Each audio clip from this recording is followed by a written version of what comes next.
Whether you're shopping outdoor gear or sports gear and apparel, Academy Sports and Outdoors has a wide range of products to suit your needs and wants. Stop in at your local Academy Sports and Outdoors or shop online via the link provided in the description.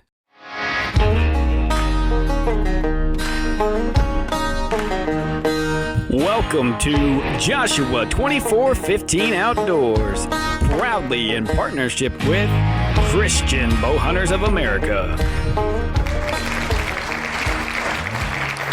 All right. Hello. We are back. Always catch you when you're not ready. Yes, sir. Hey, we got to get this show on the road. I'm never ready. It has been a hot minute. And I'm ready to be back. Folks, as we said before, we don't do this for a living, so getting time to do these, though we love doing them, deeply love doing these podcasts and bringing content to you in many forms now. We don't have the time always like we need to, so we do it when we can. Well, life gets in the way. Life is very busy right now for both of us, so trying to get as much out there as we can. Yeah, and it'll get better. It's a very busy time of the year as far as for the company that we work for. Always coming into the spring and the first part of summer, when you're in a retail atmosphere, especially something like Lowe's Home Improvement with garden center and patio furniture and all that stuff, and this is not a plug for Lowe's, but Lowe's has been a very good job for me for, in June the 16th, it'd be 29 years. And better than Home Depot.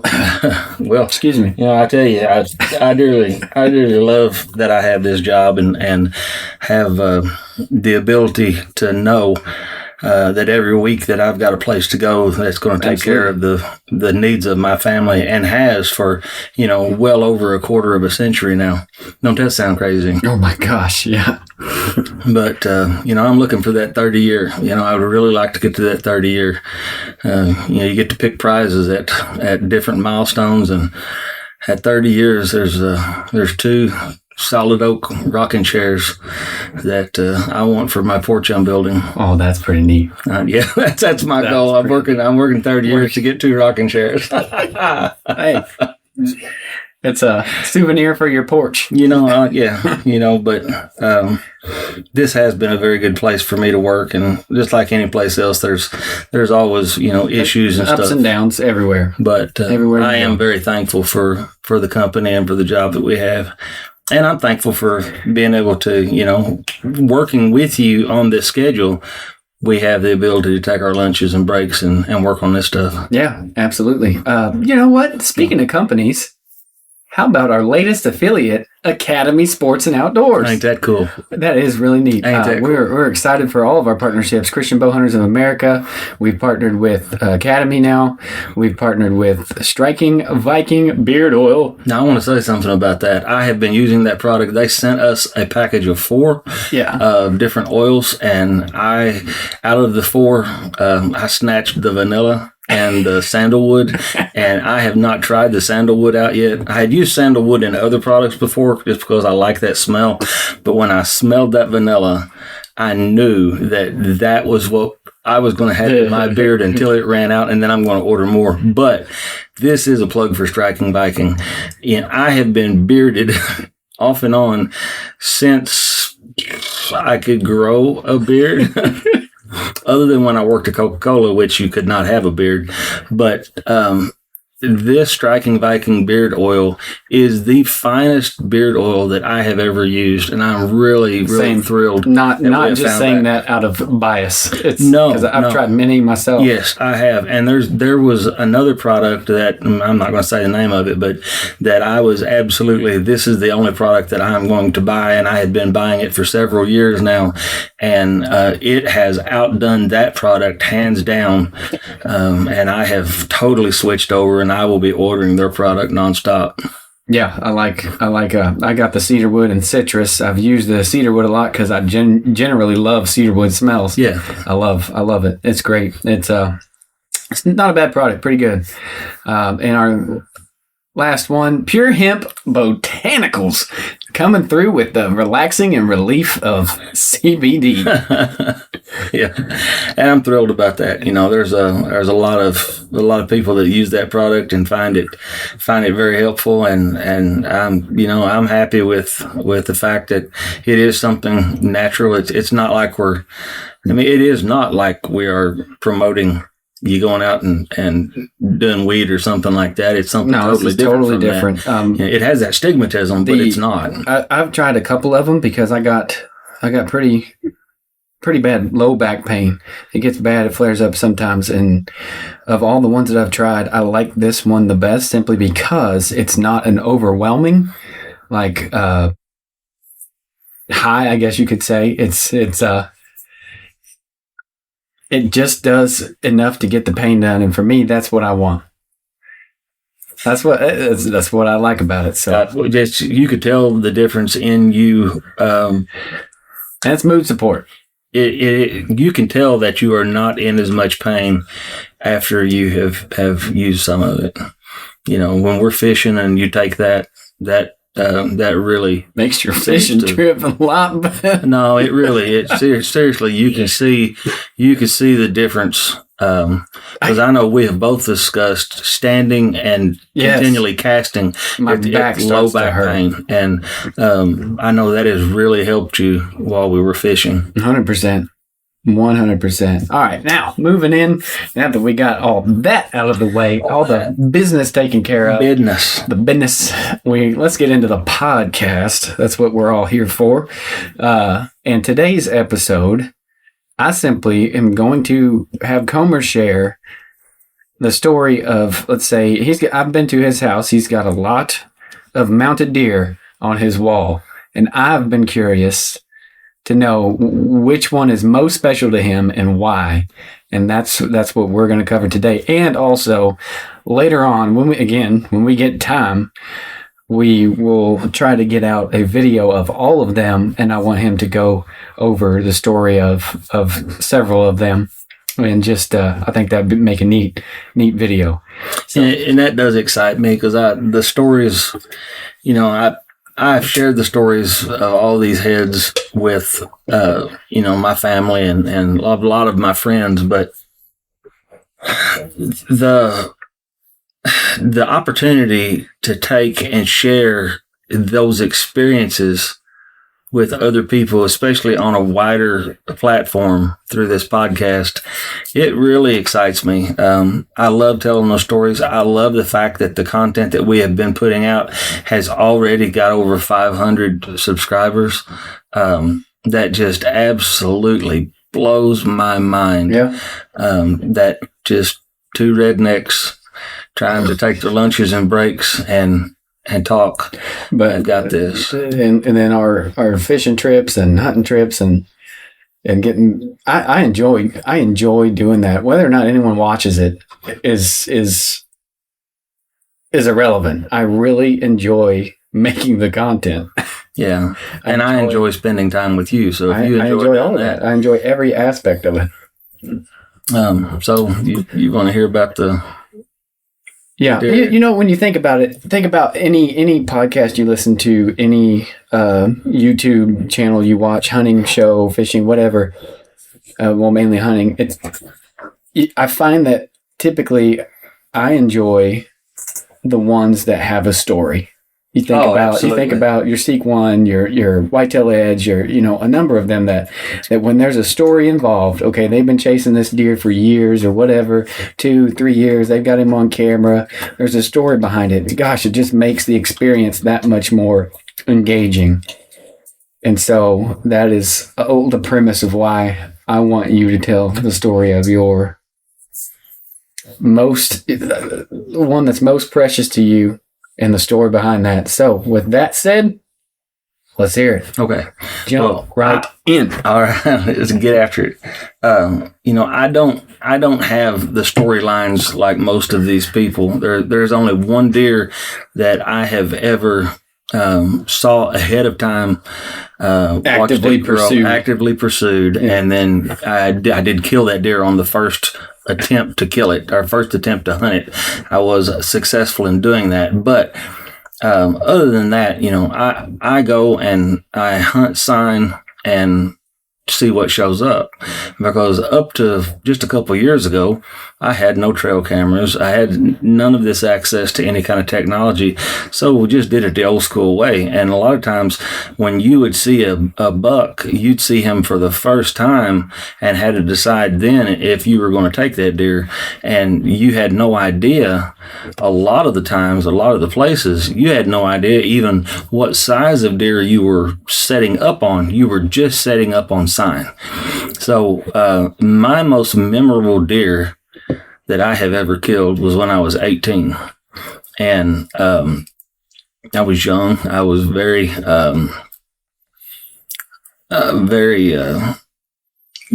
excited about the opportunity to kill something big.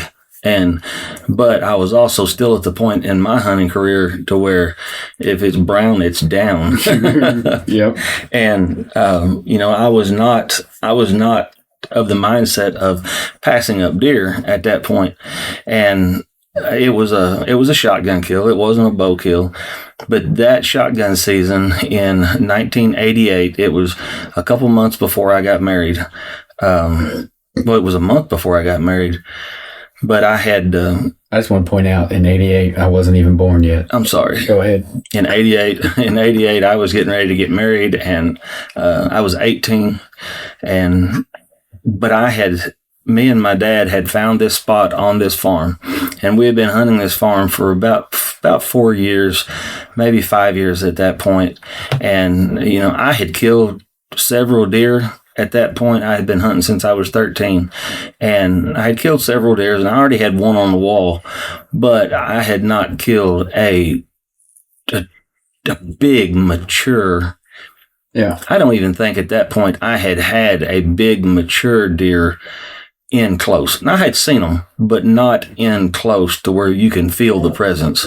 And that weekend, my dad killed out first morning, and he was coming off of his vacation. He always took his vacation. He would take almost a month of vacation, but his vacation would end when shotgun season came in. So he would generally hunt and start out on midnights as soon as shotgun season came in, and he hunted that stand that I was wanting to hunt that morning, and he killed just a small basket rack 7-pointer. And it was a beautiful deer. It was a young deer. At that point, I would have shot that deer hands down at any point.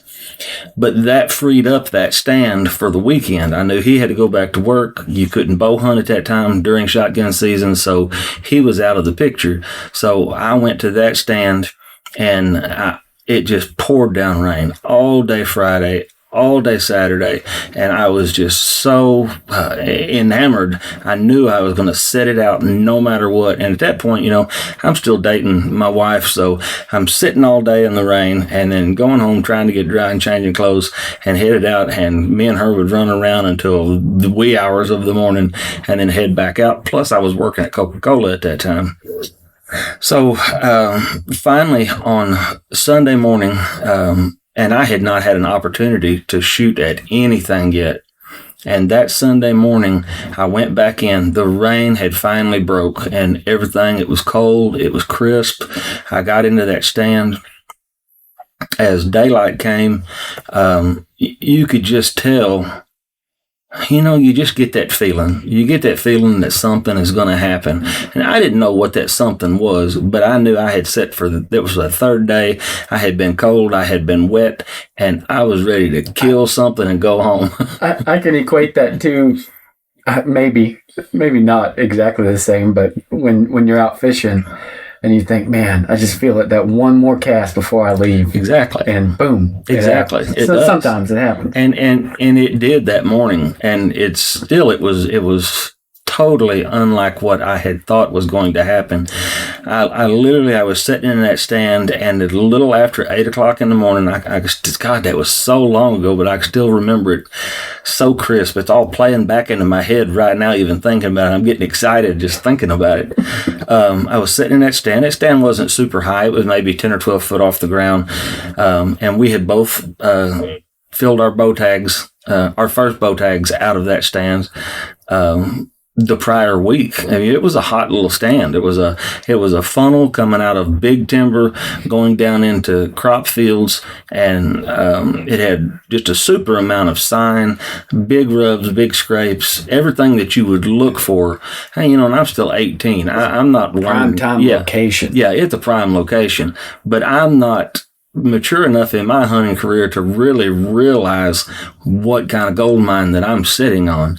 And when you're sitting on something like that, if you will play the wind right, and of course I wasn't playing the wind right, I was just going hunting. You were right place, right time. I was right. 100%. This was strictly God sent me the deer.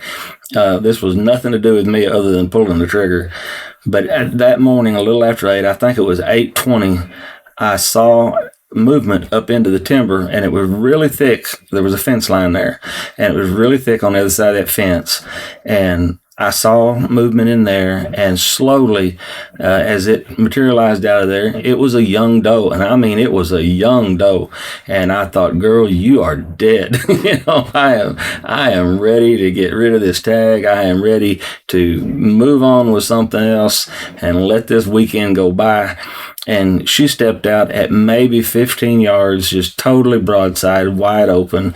And at that point, I was still hunting with my grandpa's Winchester Model 1400 with a slug barrel on it. I treasure that gun. I gave that gun to my son when he killed his first deer. And as soon as we got to that deer, I handed him the gun back and I said, "This is yours from this point forward." And now he has passed it on to his son.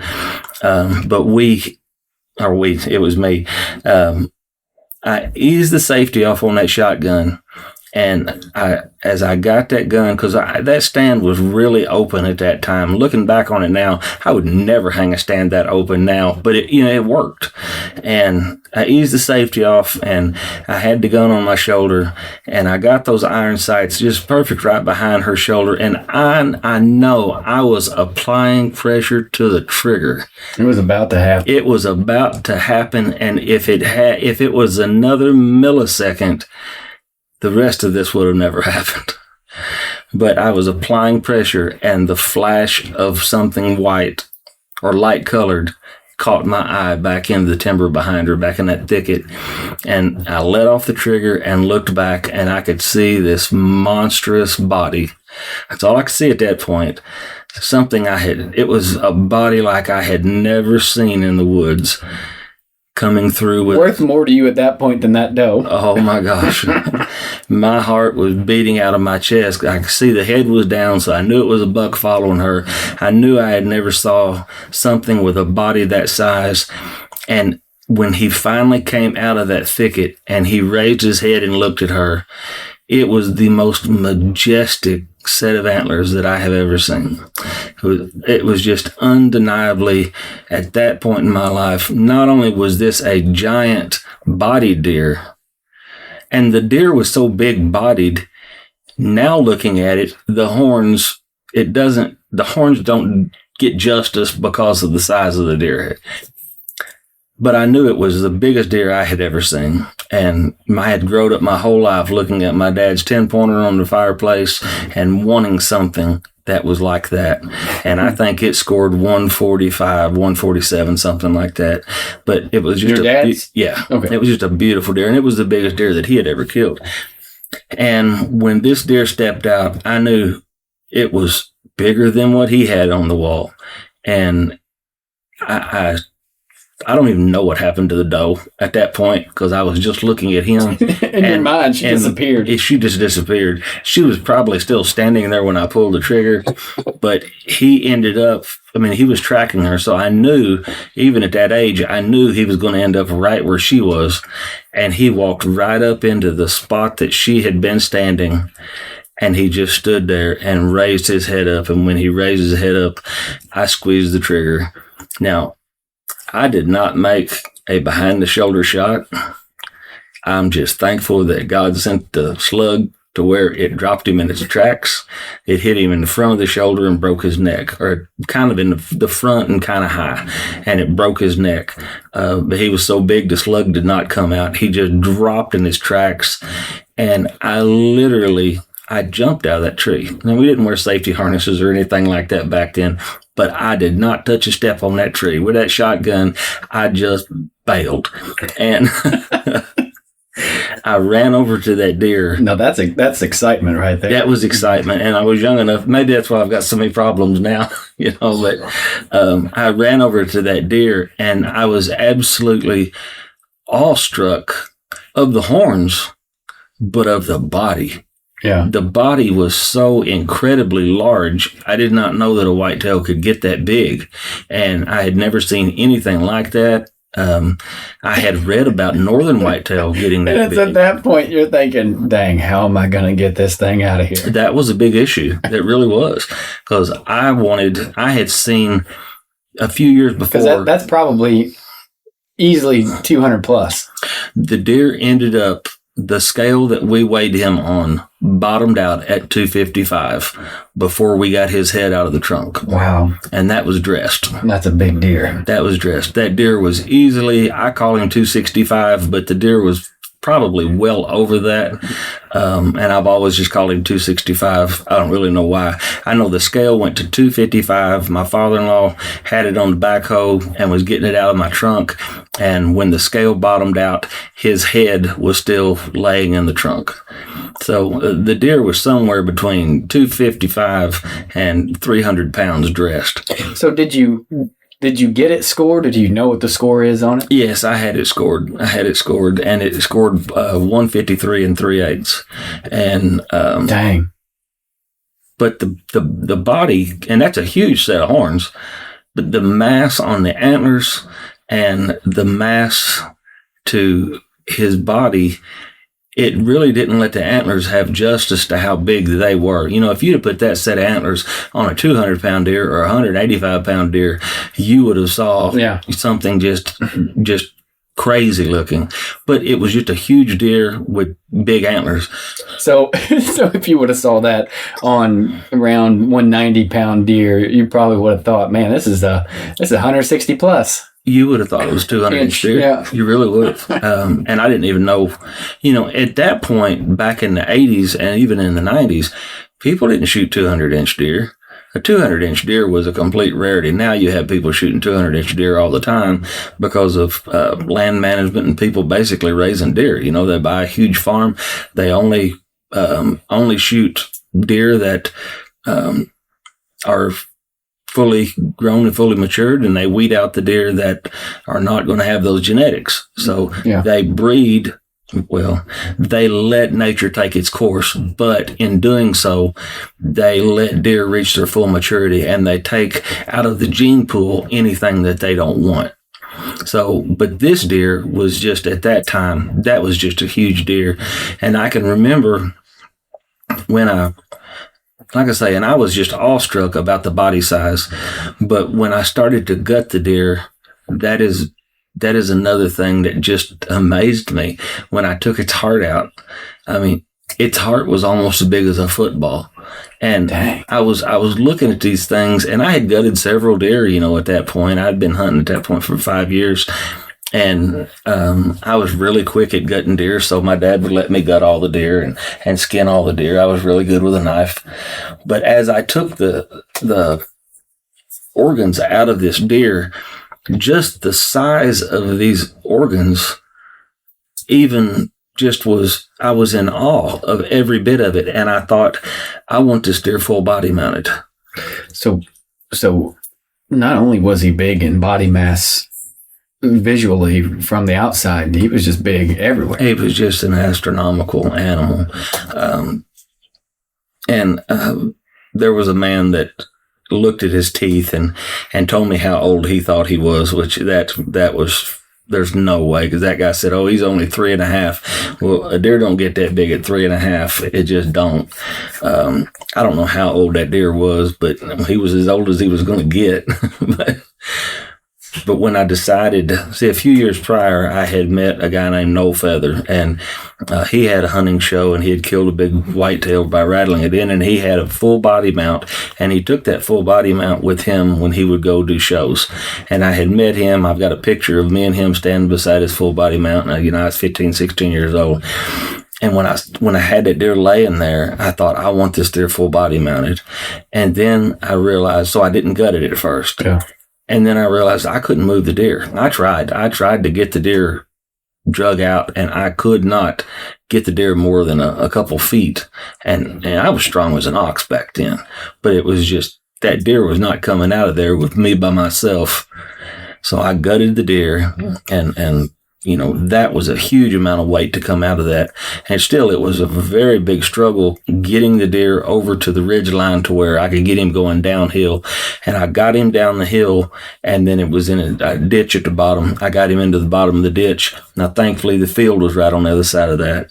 So I went to get a farmer and get some help with the tractor.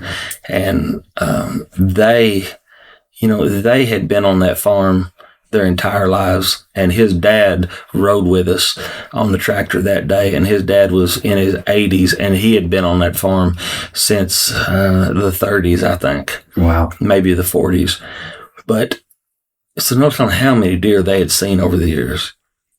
But when we pulled up with that tractor, and the landowner lowered the bucket and told me to go tie on to the deer, and he would back out. And I took a rope and went down into the ditch. Of course, they had not seen the deer at that point.